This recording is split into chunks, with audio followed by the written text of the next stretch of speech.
Waalaikumsalam warahmatullahi wabarakatuh. Alhamdulillahirabbil alamin. Wassalatu wassalamu ala asyrafil anbiya'i wal mursalin wa ala alihi washabbihi ajma'in.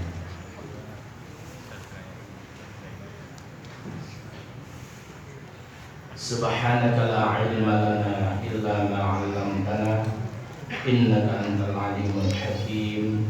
Rabbi shrah li sadri wa yassir li amri wahlul 'uqdatam min lisani yafqahu qawli, amma ba'd.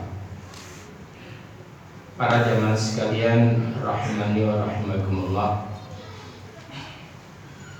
mari kita awali kajian kita pada malam hari ini dengan bacaan basmalah. Bismillahirrahmanirrahim.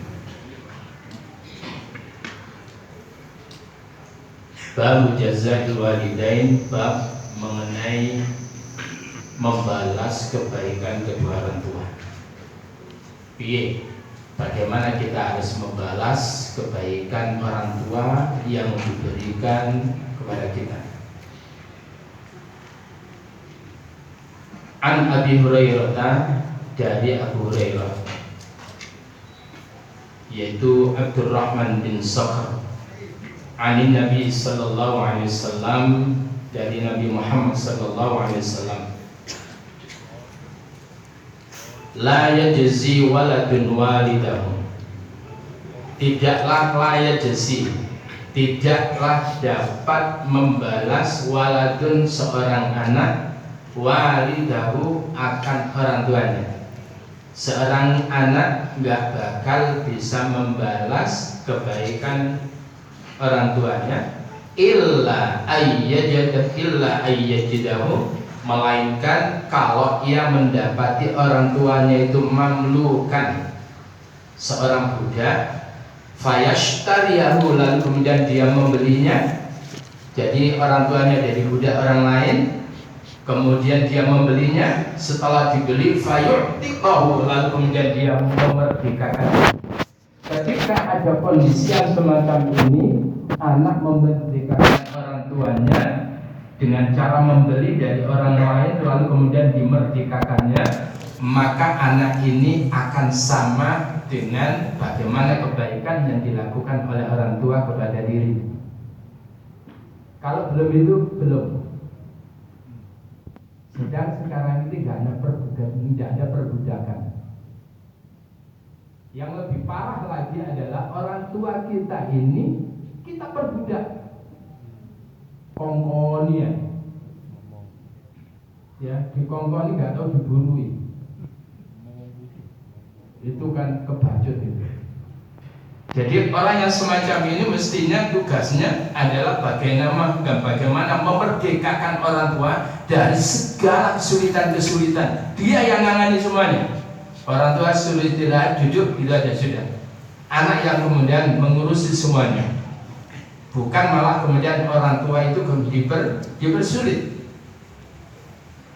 Maka ketika ada anak yang mampu memerdekakan orang tuanya saat orang tuanya jadi budak dengan cara membeli dari orang lain, maka itu adalah anak itu sudah bisa dikatakan membalas kebaikan orang tua. Nah, para jamaah sekalian, ini terjemahnya bisa dilihat.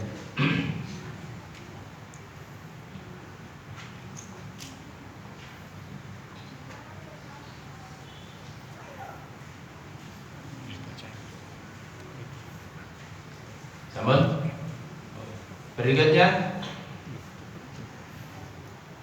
haddatsana Adam qala haddatsana Syu'bah qala haddatsana Sa'id bin Abi Burdah annahu syahida Ibnu Umar rajulan yamaniyan yatufu bil bait. Jadi hadis dari Sa'id bin Abi Burdah mengatakan bahwa suatu ketika Ibnu Umar, yakni Abdullah bin Umar, itu menyaksikan rajulan, seorang laki-laki Yamani yang dari negeri Yaman, yatufu bil bait, di mana laki-laki tersebut itu tawaf di Baitullah, hamala ummahu wara'a dhahri, dia menggendong ibunya tersebut itu di belakang punggungnya. Jadi digendong. Jadi kayak nyanyian siapa itu? Gendong kemana-mana. Ya. Jadi ibunya ketika tawaf, ia menggendong ibunya. Ketika sa'i digendong ibunya. Ketika kemudian menuju wukuf di Arafah, ya, atau mabit di Muzdalifah, di Mina dulu. Lalu kemudian esoknya tanggal 9 itu kemudian wukuf di Arafah, digendong. Ketika kemudian ke Muzdalifah, malamnya tersebut itu digendong. Lalu kemudian keesokan harinya tersebut itu adalah melempar jamarat, digendong. Jadi beberapa hari itu, tanggal 10, tanggal 11, tanggal 12, ya, itu adalah menggendong ibunya. Sampai puncaknya tanggal 13 menggendong ibunya untuk lempar jamarat. Dan setelah itu kemudian si laki-laki ini mengatakan, inni laha ba'iruha al-mudallal. Coba, laki-laki ini namanya Uwais Al-Qarni. Uwais Al-Qarni, orang yang tidak begitu viral di jagat komunitas WA kala itu, tetapi kemudian viral di WA-nya para malaikat. Orang ini adalah namanya Uwais Al-Qarni. Dia mengatakan, inni laha ba'iruha al-mudallal.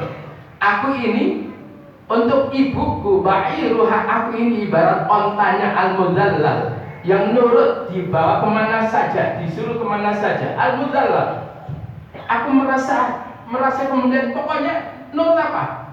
Nurut apa? Sebagaimana perintah majikannya. Hina, merasa hina.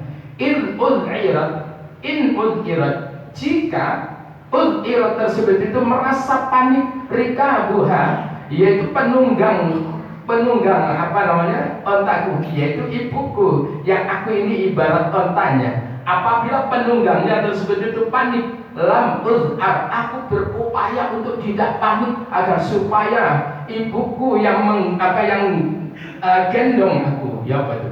Yang aku gendong itu tidak merasa terganggu, merasa nyaman. Walaupun ibuku panik, aku berupaya untuk tidak panik. Lewat tuh, ojo goyang, ojo panik, kesel aku. Aku diangkat, Bu, apa kalau Bu? Padahal Uwais Al-Qarni dari Yaman menuju ke Makkah. Setelah kemudian selesai dari ritual hajinya, maka kemudian ingin menjumpai Rasulullah Sallallahu Alaihi Wasallam, pergi ke Madinah, digendong. Padahal kalau Makkah ke Madinah itu berapa jam kalau bis? Ya, 4 sampai 5 jam. Itu dengan kecepatan yang tinggi. Lain gendong dengan dino. Dan sampai di sana ternyata Rasulullah Muhammad SAW tidak ada. Hanya berjumpa dengan Bunda Aisyah. Setelah itu kemudian titip salam, aku Uwais Al-Qarni dari Yaman. Setelah kemudian karena permintaan ibunya untuk pulang, ya pulang. Setelah Bu, aku kepingin lihat Rasulullah, Bu. Enggak, karena cintanya kepada ibunya tersebut, dia merelakan untuk tidak berjumpa dengan Rasulullah Muhammad SAW. Dia orang yang hidup di zaman Rasulullah, tetapi ia tidak pernah berjumpa, sekalipun tidak pernah berjumpa, sehingga ia itu dikatakan sebagai tabi'in, bukan sahabat. Para jemaah sekalian rahimani wa rahimakumullah, ketika dia tersebut itu sudah gendong ibunya kayak gitu, summa qala, kemudian Uwais Al-Qarni, seorang laki-laki dari Yaman itu mengatakan, ya ibn Umar, wahai ibnu Umar, wahai Abdullah bin Umar, atarani jazaituha, ya, bagaimana ketika engkau melihat aku, apakah aku tersebut itu sudah bisa membalas ibuku, kebaikan ibuku? Qala la, enggak, belum. Coba bayangkan, gendong ke Yaman, negeri Mekah, melakukan ritual, digendong terus sampai digambarkan dalam riwayat itu saking lamanya dia menggendong ibunya, kain ibunya itu lekat dengan kulitnya Uwais Al-Qarni, kayak disablon itu. Nah, para jamaah sekalian rahimani wa rahimakumullah, ketika dia minta pendapat Abdullah bin Umar, apakah yang dia lakukan itu sudah bisa membalas kebaikan ibunya, Abdullah bin Umar mengatakan la wala bizafratin wahidah. Tidak pula ketika ibumu tersebut itu merasakan sakitnya pertama kali, sakit yang satu. Jadi ketika proses melahirkan itu kemudian ada kontraksi dan kemudian rasa sakitnya sekali itu tidak akan pernah mampu kau balaskan. Lalu kemudian ibunya salah dikit itu aja kemudian dimusuhi. Masya Allah. Baru itu aja kita nggak akan pernah bisa membalas kebaikan ibu kita. Apalagi kemudian ibu kita ya menemani kita tidur, Masya Allah, memberikan selimut, memberikan kehangatan, kemudian mempersiapkan segala sesuatunya demi untuk tumbuh kembang kita menjadi orang yang baik, anak yang baik. Lalu kemudian kita melawan orang tua gara-gara kemudian kita merasa baik, merasa sudah tiap bulan itu memberikan uang kepada ibu kita. Tidak ada apa-apanya itu semuanya, tidak ada apa-apanya. Walaupun jenengan tersebut itu tiap hari membaca Al-Quran 5 juz, katakan itu tiap hari 5 juz, dan 6 hari sekali itu kemudian khatam, tidak akan pernah mampu untuk membalas daripada kebaikan ibu kita. Ketika rasa sakitnya ibu kita saat melahirkan kita, sekali rasa sakit itu tidak akan pernah mampu kita membalasnya. Ayo, sing wani wong tua dan bapak datangi rumahnya, masih ada, kemudian peluk cium dia, mintalah maaf kepadanya. Kalau ingin diberkahi hidup kita oleh Allah Subhanahu wa Ta'ala. Para jamaah sekalian, setelah itu kemudian summa tafa Ibnu Umar. Kemudian setelah terjadi dialog antara Uwais Al-Qarni dengan Ibnu Umar, summa tafa Ibnu Umar, kemudian Ibnu Umar itu tawaf. Fa'atal maqam, setelah tawaf itu kemudian mendatangi makam Ibrahim, dia fasalla raka'ataini, kemudian dia melakukan salat 2 rakaat. Rakaat pertama setelah Al-Fatihah itu kemudian baca Al-Kafirun, rakaat kedua setelah Al-Fatihah baca Al-Ikhlas. Summa qala, kemudian ia berkata kepada siapa? Uwais Al-Qarni, ya bena Abi Musa, wahai anak laki-lakinya Abu Musa, inna kulla rak'atain, sesungguhnya tiap-tiap 2 rakaat yang kamu lakukan ya, itu adalah tukaffirani ma'amamaha, keduanya akan bisa menghapus daripada dosa-dosa ke depan Anda sebelum terjadinya. Para jemaah sekalian rahimani wa rahimakumullah, oleh karena itu kalau ibu kita itu kemudian menjengkelkan kita itu, sekali lagi kebaikannya tersebut itu masih belum tertandingi. Oleh karena itu jangan merasa kita ini orang yang berjasa kepada ibu kita, belas sama sekali. Kita jadi baik karena doa-doa mereka. Nah, para jemaah sekalian rahimani wa rahimakumullah, ini terjemahan tadi.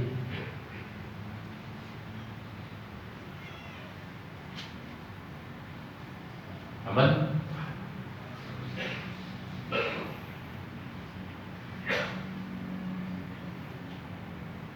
Saya kalau cerita Uwais Al-Qarni itu malu.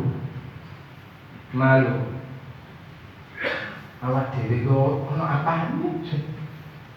Lalu kemudian orang kemudian kok bisa menghina tabi'in, kok bisa menghina sahabat itu. Memangnya dia itu siapa? Iya. Oke, berikutnya. Haddatsana Musaddad telah menceritakan kepada kami, yaitu Musaddad qala haddatsana Bishr bin al-Mufaddal, yaitu Bishr bin Mufaddal, qala haddatsana al-Jurairi, telah menceritakan kepada kami, yaitu al-Jurairi, an Abdurrahman bin Abi Bakrah, dari Abdurrahman bin Abi Bakrah, an abihi, dari ayahnya, qala, ia berkata, qala Rasulullah sallallahu alaihi wasallam, Rasulullah Muhammad sallallahu alaihi wasallam telah bersabda, ala unabbiukum bi akbaril kabair. Ala, apakah perlu aku unabbiukum, untuk aku terangkan kepada kalian, bi akbaril kabair, di antara yang terbesar di antara dosa-dosa besar. Apakah perlu aku terangkan kepada kalian di antara dosa yang terbesar di antara dosa-dosa yang besar? Ya baik. Jadi ada orang yang paling alim di antara orang-orang alim, ada orang yang bodoh di antara orang paling bodoh di antara orang-orang yang bodoh. Ini adalah yaitu dosa yang terbesar di antara dosa-dosa besar. Yang paling top. Salasan, itu 3. Qal, ya. Jadi Nabi itu mengatakan, apakah perlu aku terangkan kepada kalian terhadap dosa yang paling besar di antara jajaran dosa-dosa yang besar itu? Salasan, dosa itu ada 3. Qal, mereka berkata, bala ya Rasulullah, ya Rasul, ya, tolong terangkan. Yang pertama, rating pertama adalah al-isyraku billah, mempersekutukan Allah. Itu rating pertama. Wa uququl walidain, durhaka kepada orang tua. Wa jalasa wa kana muttaqian, ya. Wa jalasa, dan dia duduk, wa kana muttaqian, ya. Dan Rasulullah Sallallahu Alaihi Wasallam kala itu adalah duduk, yang tadinya Rasul itu bersandar, jadi laya-laya. Ketika sudah memberikan jawaban 3 ini, yaitu mempersekutukan Allah dan durhaka kepada ibu bapak, lalu tiba-tiba Rasul itu duduk tegak. Ingatlah, dosa yang terbesar lagi yang ketiga itu adalah wa qauluz zur. Apa itu? Perkataan yang kotor. Jadi termasuk ngomong yang jorok itu dosa besar. Jangan dianggap kecil itu. Coba bayangkan ceramah mengenai pernikahan, lalu kemudian isinya mau'izatul hasanah, tapi yang diungkapkan mau'izatus sayyi'ah. Judulnya adalah mau'izatul hasanah, yang keluar mau'izatus sayyi'ah. Ngomong yang jorok, qauluz zur, itu adalah dosa besar. Ngapun, dan manusia itu tidak usah diajarin, begitu sudah tahu. Ayam aja sudah tahu. Ketika pejantan dengan betina ketemu, itu sudah tahu apa yang dilakukan ketika sudah birahi. Paham itu ya? Jadi gak perlulah kemudian secara vulgar yang semacam itu kemudian diutarakan. Mazal yukarriruha, Rasulullah tiada henti-hentinya mengulang-ulang, hatta qultu, sehingga kemudian aku berkata, laitahu sakata, mudah-mudahan Rasul dan menengok, ya, sakata, dia diam, mudah-mudahan Rasul diam, karena diulang-ulang 3 kali ini, dosa besar ini. Al-isyraku billah wa uququl walidain, lalu kemudian qauluz zur, berkata palsu, termasuk di dalamnya. Jadi ketika dia menjadi saksi, lalu kemudian demi untuk kemudian mendapatkan ini lalu kemudian bersaksi palsu, masuk di dalam dosa yang besar. Hati-hati. Sekarang ini ada pekerjaan yang tugasnya adalah mencela orang, dan itu digaji. Saya nggak tahu itu nantinya kayak apa hisabnya di hadapan Allah. Termasuk yang menggaji itu hisabnya kayak apa itu nantinya. Ya, yang menggaji dan yang digaji untuk kemudian mencela orang, tajassus, mencari kesalahan-kesalahan orang lain. Itu nggak tahu, itu terus dosanya kayak apa ya? Para jemaah sekalian, rahimani wa rahimakumullah. Jadi mempersekutukan Allah, durhaka sama ibu bapak, lalu kemudian berkata dusta, berkata jorok, ya, menjadi saksi palsu, itu adalah bagian daripada dosa besar. Sekarang itu gampang orang itu berkata bohong. Kasus Fadas yang sudah disorot oleh dunia internasional itu masih kok boleh bohong dengan kondisi itu. Sekarang itu informasi nggak bisa ditutupi, tapi isi kok berbohong.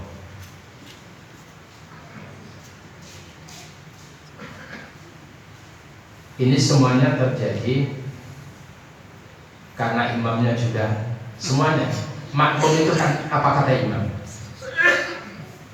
Imamnya seringkali saya katakan ketika baca Al-Fatihah, saya ulangi lagi dengan nanti ngikuti amin aja. Siratal ladzina an'amta 'alaihim ghairil maghdubi 'alaihim waladdallin. Saiki imamnya rusak. Iki imamnya rusak. Siratal ladzina an'amta 'alaihim ghairil maghdubi 'alaihim waladdallin.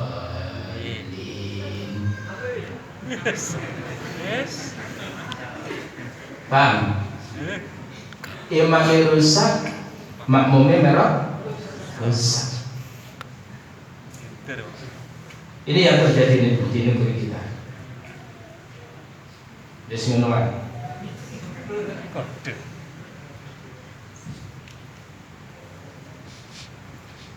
Riwayatnya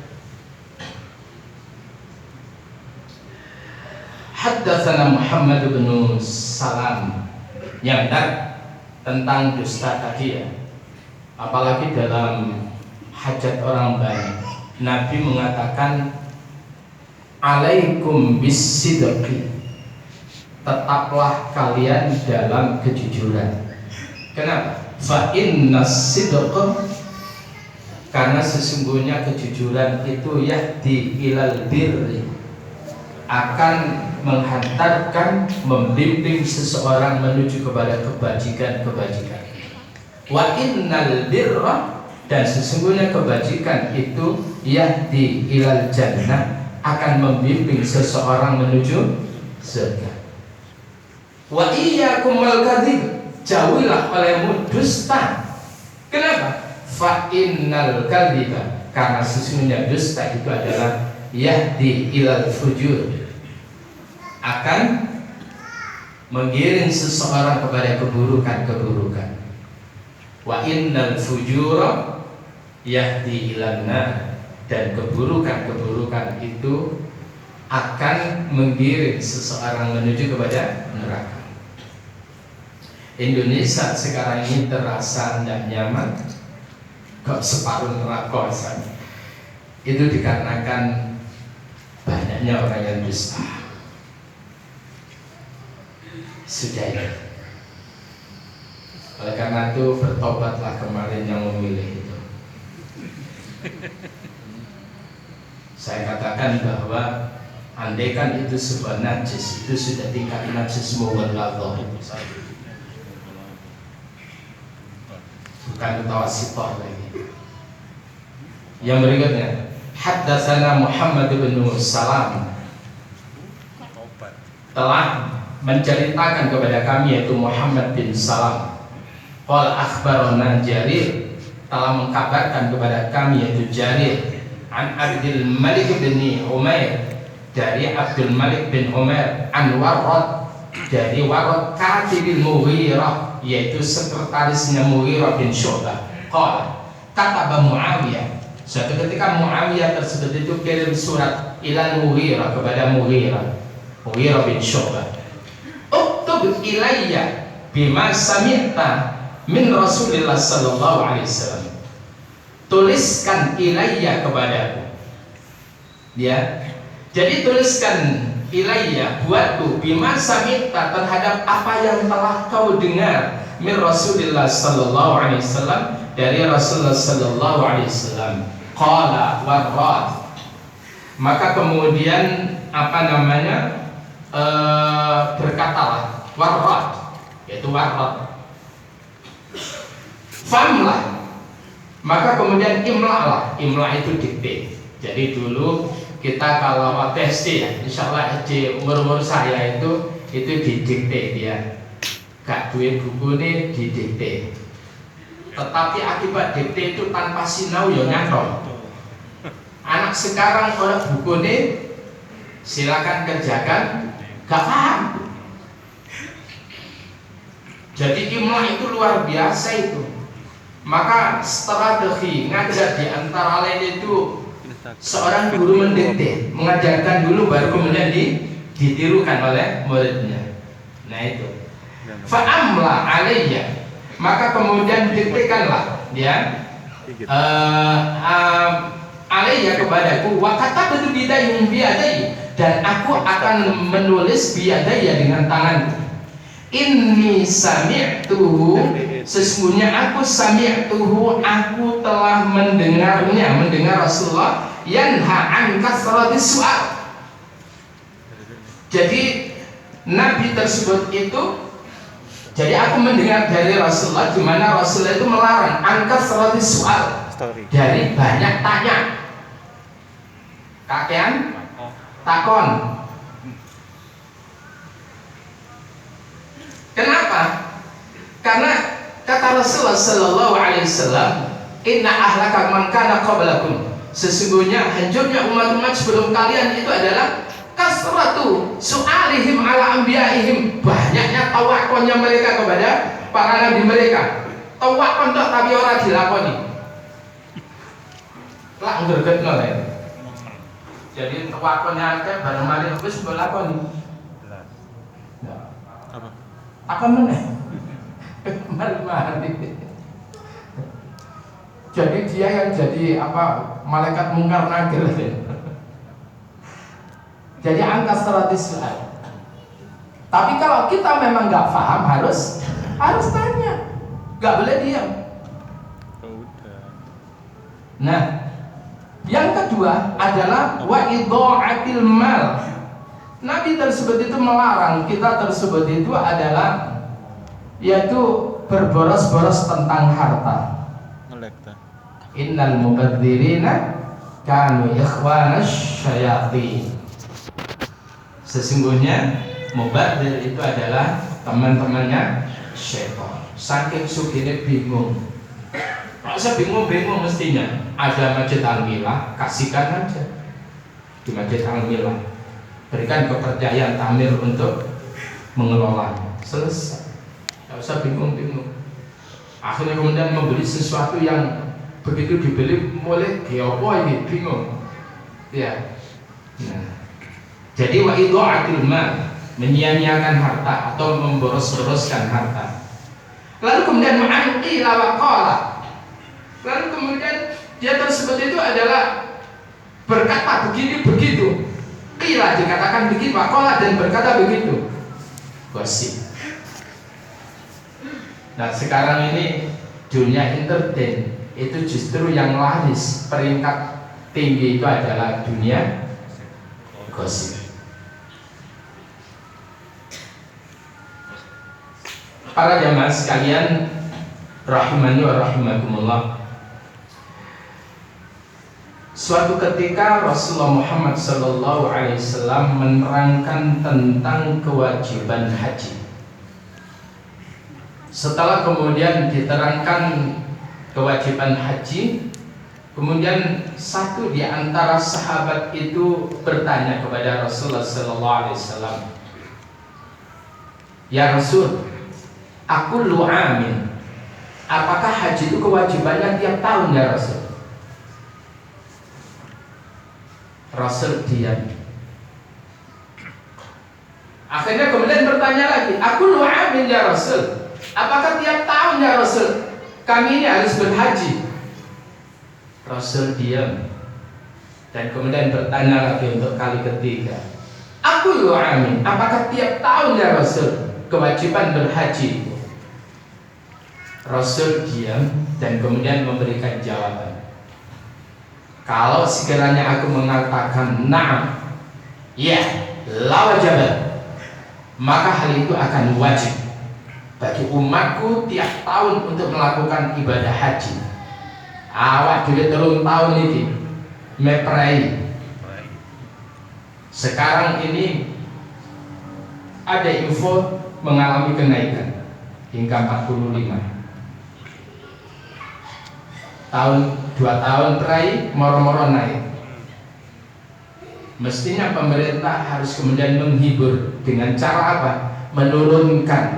Menurunkan harga dari kemarin itu sebagai bentuk perhatian orang tua kepada kaum muslim.